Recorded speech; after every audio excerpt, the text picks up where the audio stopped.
a reminder to all of you na kung hindi nyo kasundo si Alan, malamang kasundo nyo ako. So, if sarado ang pag-iisip nyo na si Alan nagpaliwanag, ako naman ang magpapaliwanag, pagbigyan nyo naman ako. But what I'm saying is not new from what Senator Alan Cayetano expressed, and I have here copies of the constitutional verbatim debate on this provision. And as Senator Alan read, sinabi ni Mr. Monsod, is it not understood that when the President of the Philippines is on trial, it is the only time when the Chief Justice of the Supreme Court will preside? Is it necessary to say that the Senate President will preside during all other times? Ulitin ko yung tanong, kasi yun ang tanong natin today. Is it necessary to say in the Constitution that the Senate President will preside during all other times? Ang sagot ni Mr. Davide, Mr. Presiding Officer, I precisely presented that because we have a distinction when it comes to the Chief Justice of the Supreme Court. But with that clarification, that in all other cases, it would be the President of the Senate who will preside, I withdraw the amendment. Kaya clear sa Constitution that in all other cases, the President of the Senate will decide. Wala, hindi ho applicable dito yung excluso unios. Hindi ko na-memorize yan kasi I graduated in 1991 and we took that up in 1987, but the phrase is, pag hindi kasama excluded, hindi po applicable yon with all due respect to our former Senate President. It is the intention of the framers that matter. I will ask the page to help me distribute this among our colleagues.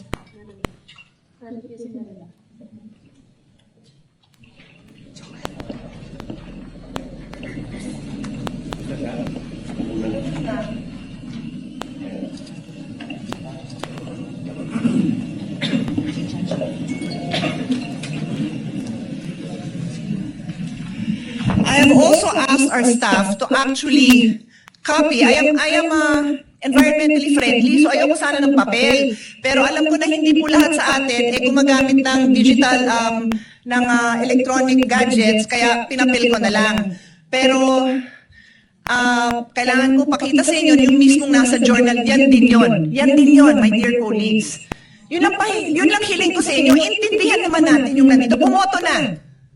Pero intindihan naman natin kasi this is just the first day. We cannot disregard the Constitution, and I continue, Mr. President.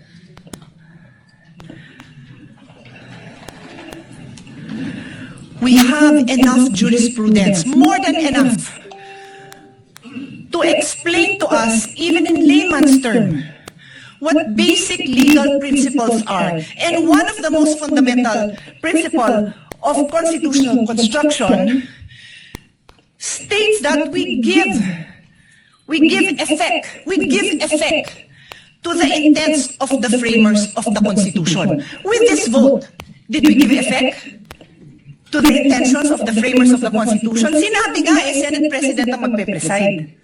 Hindi na siguro napakalaking bagay yun dahil kahit sinong ipalit nyo, maayos naman ang mga kasama natin sa colleagues natin, maayos naman. Di mo yun ang point. The point is, what are we required to follow? That's why may Constitution.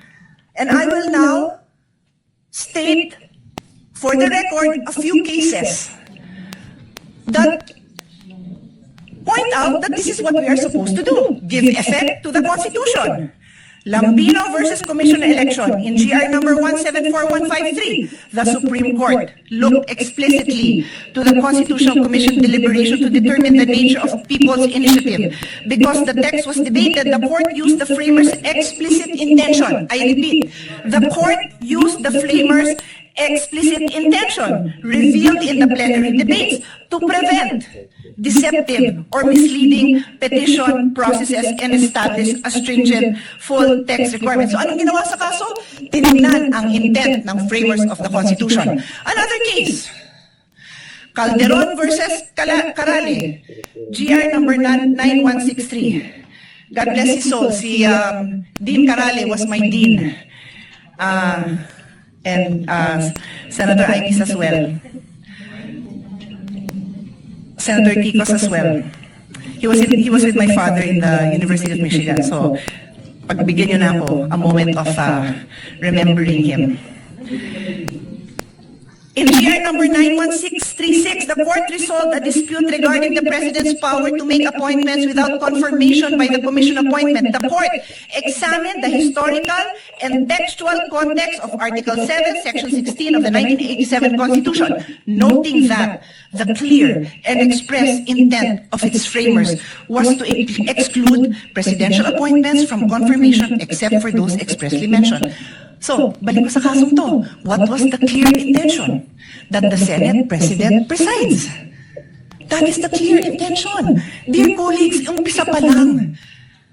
I beg all of you, makinig naman tayo. Masumunod naman tayo kung ano yung sinasabing trabaho natin. The Constitution, the intention of the framers, and then the clear construct. O another case. Gold Creek Mining Corporation versus Rodriguez. This is a very old case. So yung mga binanggit sa inyo, bago-bago pa yun dahil si Dean Carale, buhay pa naman as of the pandemic. So, 2000 plus. Ito, 66 Philippines, 259. So, for lawyers and law students, pag sinabing Philippines, pag yan yung nirecord, alam mo ng 50s, 1940s, something like that. Justice Jose Abad Santos articulated the definitive rule. The fundamental principle of construction is to give effect to the intent of the framers of the organic law and of the people adopting it. Dear colleagues, I can stand here and read more cases to all of us.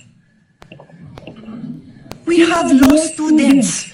We have freshman law students, we have fresh graduate, we have bar reviewees listening to us. Tapos tayo pa lang, hindi natin mabigyan pahalaga ang very clear legal principles. Pati yung prosecution and defense, nakikinig. Sana po, huwag niyong abalahin yung oras namin. Bigyan niyo naman kami ng maliwanag na mga arguments ninyo because we are willing to listen. Pero colleagues, patunayan naman natin that we are willing to listen. Hindi yung pagpasok natin, nag-prejudge na tayo. Kasi sad to say, mukhang ganun. I tell you, there will be times I probably will not vote with the minority because I believe tama yung sinasabi ng majority. Sana po, yun ang pakita natin sa taong bayan. So, hindi mo na abalahin yung time dahil kakaupo pa lang ng bagong presiding officer, pero ang dami pang kaso that says, look at the intent of the framers of the Constitution. And today, we disregarded the intent of the framers of the Constitution. Magandang hapon po, kaya nang pag-umpisa ng hearing na ito. We know the remarks of Senator P in connection with their explanation of vote. What is the pleasure of Senator Judge Soto? I'd like to explain my vote also, Mr. The President. gentleman may proceed and he has 2 minutes. I have one line to say. That's the reason I voted in favor. Because the minutes of the Constitutional Commission are merely research source. What is the pleasure of the Honorable Padilla?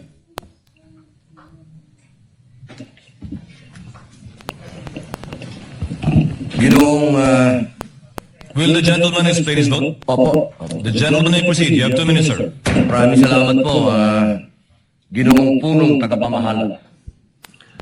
Mga mahal kong kasama, sa loob po ng 4 na taon na ako po ay ibinoto ng ating mga kababayan at nagsilbing senador, ako po ay naging tagapangulo ng komite ng Constitutional Amendments. At tuwing meron pong pagdinig, ang lagi po naming pinapatawag ay yung mga sumulat ng konstitusyon. Bilang sila po ang nakakaalam kung ano ang puso, ang diwa ng konstitusyon.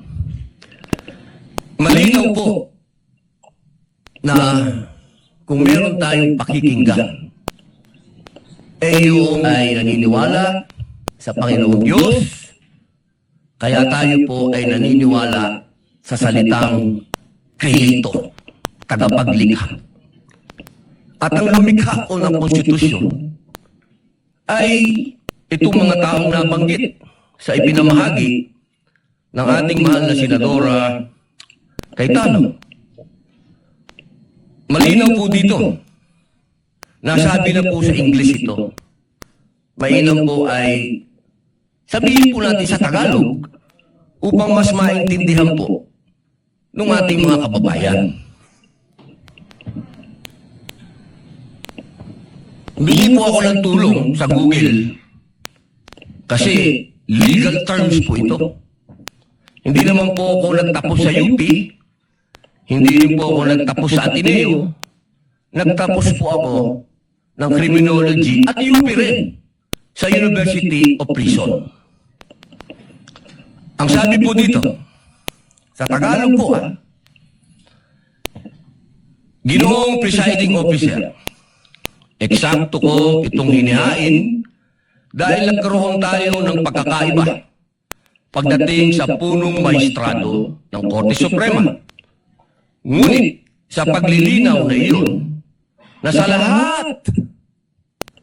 lahat ng ibang mga kaso ay ang Pangulo ng Senado ang mamumuno. Kaya binabawi ko ang nasabing susog. Ang nagsabi po nito ay ang dating Justice David. Ngayon, mga mahal kong kasama, at sa ating po mga taga-subaybay, ang batas po ay precise.